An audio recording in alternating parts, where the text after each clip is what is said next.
अस्सलाम वालेकुम स्टूडेंट्स।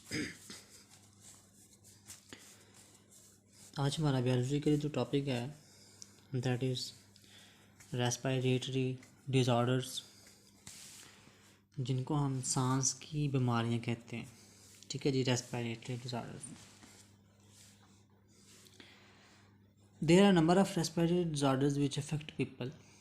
कहता है तकरीबन काफ़ी ज़्यादा ऐसी सांस की बीमारियां हैं जो लोगों से या जिनसे लोग मुतासिर होते हैं। Percentage of such disorder is particularly high in Pakistan. तो कहता है अगर हम ऐसी बीमारियों की शरह की बात करते हैं तो वो तकरीबन पाकिस्तान के अंदर ज़्यादा है।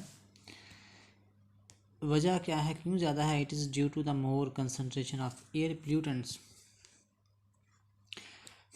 अब कहता है कि इसकी वजह ये है कि ये हमारी जो हवा एयर पोल्यूटेंट्स हैं जो हवा के अंदर आलूदगी का सबब बनते हैं। ठीक है जी, ऐसे अनासर जो हवा के अंदर आलूदगी का सबब बनते हैं, ठीक है, या हवा के अंदर आलूदगी को कॉज करते हैं, उनकी जो कंसंट्रेशन है, उनकी जो तादाद है, उनकी जो अमाउंट है वो ज़्यादा है। नॉट ओनली इन अर्बन, ना तो सिर्फ शहरों में but also in rural atmosphere, बल्कि जो देहाती इलाके हैं, जो देहाती आबो हवा है, उसके अंदर भी हवा की आलूदगी जो है वो काफ़ी ज़्यादा है। Some of the important respiratory disorders are describe next. कहता है हमारे पास जो कुछ अहम सांस की बीमारियां हैं उनको ज़रा हम पढ़ते हैं। The first one is bronchitis. तो ब्रोंकाइटिस के बारे में पढ़ते हैं। इसकी डेफिनेशन में क्या बात कहता है कि जी ब्रोंकाइटिस क्या है? Is a inflammation. इसका मतलब है जी सूजन।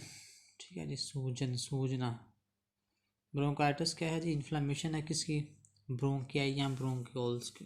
तो रिसेंटली जब हम लंग्स के टॉपिक, जब हमने लास्ट लेक्चर में लंग्स पढ़ा तो वहाँ पे हमने ये बात की थी कि ऑल द एल्विलाई। इसका मतलब है कि जैसे कि हमने पढ़ा कि जी वो हमारी चेस्ट कैविटी में जब वो एंटर होती है तो वो ब्रोंकियाई होती है।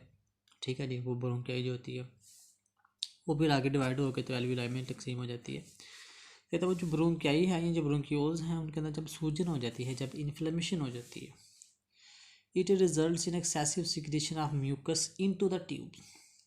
तो अगर ब्रोंकियाई इन्फ्लेमेशन हो गई है, अगर ब्रोंकियाई के अंदर अगर ब्रोंकियाई सूज गई है तो उसके सूजने से क्या होता है कि ये म्यूकस, जब हम जो है जब हमने एयर पैसेजवे को पढ़ना शुरू किया था तो वहाँ पे आपको म्यूकस के बारे में बताया गया था कि जो म्यूकस जो है वो एक नेचुरली वहाँ पे एक चिपचिपा सा एक मटेरियल होता है, एक लिक्विड होता है जो कि वहाँ पे मौजूद होता है, हमारे इस ट्यूब्स के अंदर मौजूद होता है।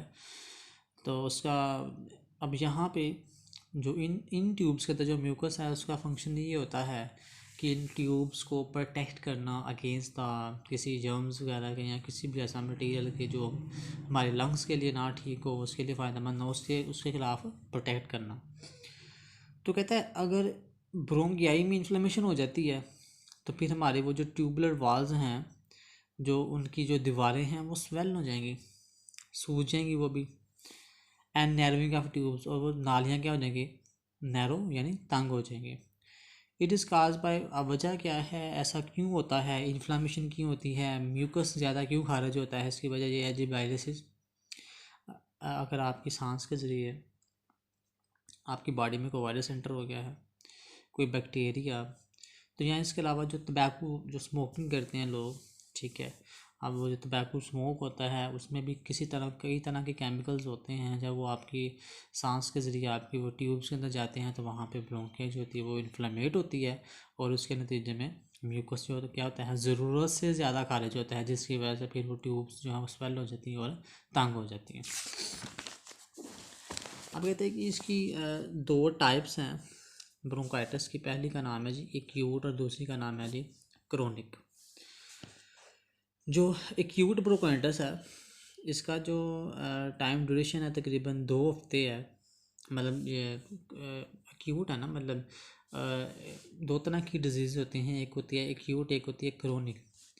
एक्यूट डिजीज़ जो होती है ये होती है मतलब शॉर्ट टाइम के लिए, लेकिन इसकी जो पेन है, इसकी जो दर्द है वो सीवियर होती है, मतलब शदीद किस्म की हो सकती है। क्रोनिक की बात करें तो क्रोनिक की जो पेन है उसकी दर्द इतनी शदीद नहीं होती, लेकिन क्रोनिक जो डिजीज़ है ये लॉन्ग लास्टिंग होती है, इसका टाइम ड्यूरेशन ज़्यादा होता है, ये ज़्यादा अरसे के लिए होती है। ठीक है जी, ये डिफरेंस था एक्यूट और क्रोनिक डिजीज़ के दरमियान।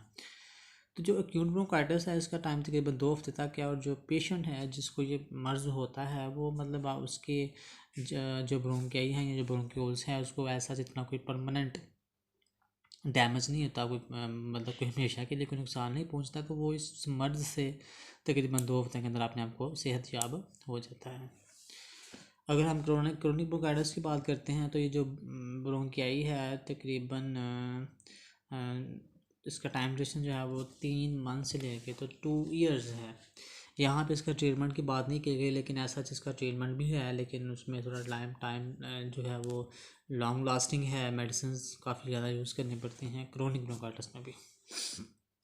इसकी जो इलामात हैं, इसकी जो सिम्टम्स हैं ब्रोंकाइटिस की, वो इसमें सबसे पहले तो खांसी है, ठीक है जी, कफ खांसी, माइल्ड वीजिंग, वीजिंग मीन्स खरखराहट, ठीक है जी। अक्सर जब हम सांस लें तो अगर सांस प्रॉपर ना मतलब हो तो ऐसे जिसमें विजलिंग सी होती है, मतलब ऐसे खड़खड़ाहट टाइप महसूस ऐसा होता है।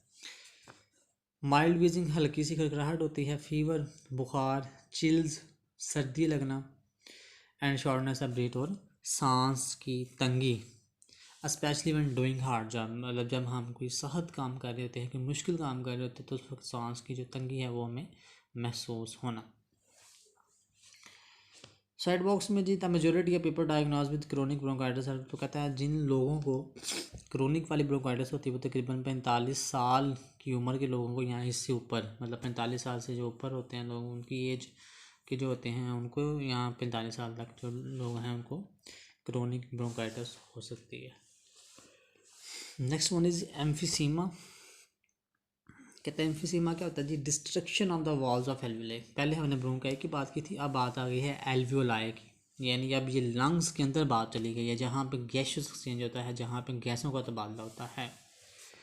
तो जो एल्वियोलाई हैं उनकी जो दीवारें हैं जब वो टूट जाती हैं, डिस्ट्रॉय हो जाती हैं, इसको हम कहते हैं जी एम्फीसीमा। अगर एल्वियोलाई की वॉल्स ब्रेक होती हैं तो उसके नतीजे में क्या होता है, लार्जर सैक्स, बड़ी बड़ी हथेलियाँ, but with less surface area, लेकिन उनका जो रकबा है वो कम हो जाता है, किसके लिए, गैसेस एक्सचेंज, गैसों के तबादले के लिए। As lung tissue break down, जैसे ही हमारे फेफड़ों के टिश्यूज टूटते हैं, the lungs do not come back to the original shape after exhalation, तो हमारे जो फेफड़े हैं वो एक्सहेलेशन के बाद यानी बॉडी से सांस रिमूव होने के बाद अपनी असल पोजीशन पे नहीं आ पाते। ऐसे बात कर रहे थे कि जैसे ही हमारे जो लंग के टिश्यूज़ हैं, हमारे फेफड़े के टिश्यूज टूट जाते हैं, तो हमारे जो फेफड़े हैं वो अपनी असल हालत में नहीं आ पाते, अपनी असल शेप में नहीं आ पाते एक्सहेलेशन के बाद, यानी बॉडी से सांस को रिमूव करने के बाद। सो air can not be pushed out and is travel, तो कहता है फिर जो हवा है वो मुकम्मल तौर पे उसको बाहर नहीं धकेला जाता और हमारे फेफड़ों के अंदर ट्रैप हो जाती है, फंस जाती है। ठीक है, शेप आपको दिखाई गई है कि इसमें जो है कि ये हमारे एल्वियोलाई है जो ये लेफ़्ट वाली जो है नॉर्मल, ठीक है जी, और ये जो राइट दाएं वाली है दैट इज़ एम्फीसीमा। अब देखिए यहाँ पे जो एल्वियोलाई की वॉल्स हैं वो ठीक है, नॉर्मल है, ऐसे ही इसके अंदर एयर मूव कर रही है, ठीक है, गैस एक्सचेंज होती है, लेकिन अब यहाँ पे देखें कि एल्वियोलाई की वॉल्स टूटी हुई हैं, तो ये जो एयर है ये इसके अंदर ट्रैप हो जाती है, वो इसको मतलब फंस जाती है। ठीक है, इसमें वो दिखाया गया हमें एम्फीसीमा के अंदर वॉल्स टूटी हुई हैं इसकी।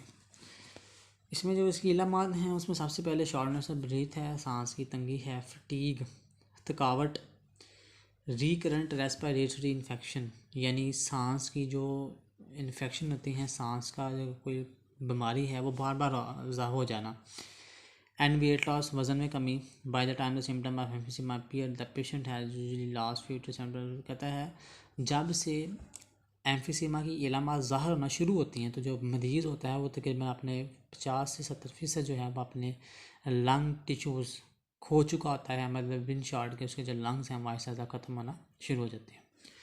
The level of oxygen in blood में gets to let cause serious complication, तो कहता है हमारे खून के अंदर ऑक्सीजन का जो लेवल है वो इतना कम होता चला जाता है कि कोई सीरियस प्रॉब्लम, कोई सीरियस जो है वो हमें कोई डिजीज़ भी हो सकती है।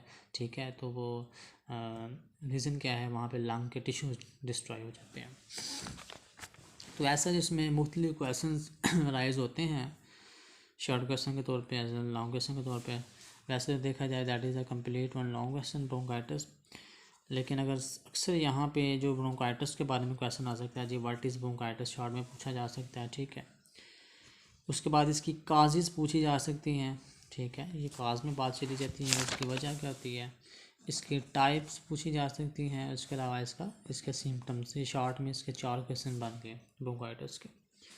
इसी तरह अगर एम्फीसीमा के बारे में क्वेश्चन आए तो वहाँ पे शॉर्ट में तो अगर पहला क्वेश्चन उसमें हम मुकम्मल ही मेंशन, पहला पैराग्राफ मुकम्मल मेंशन करते हैं, इसके सिम्टम्स में आए तो हम इसको जो है वो सेकंड को मुकम्मल कर देते हैं उसमें, ठीक है जी। ये 2 टॉपिक आपने मुकम्मल लर्न करने हैं।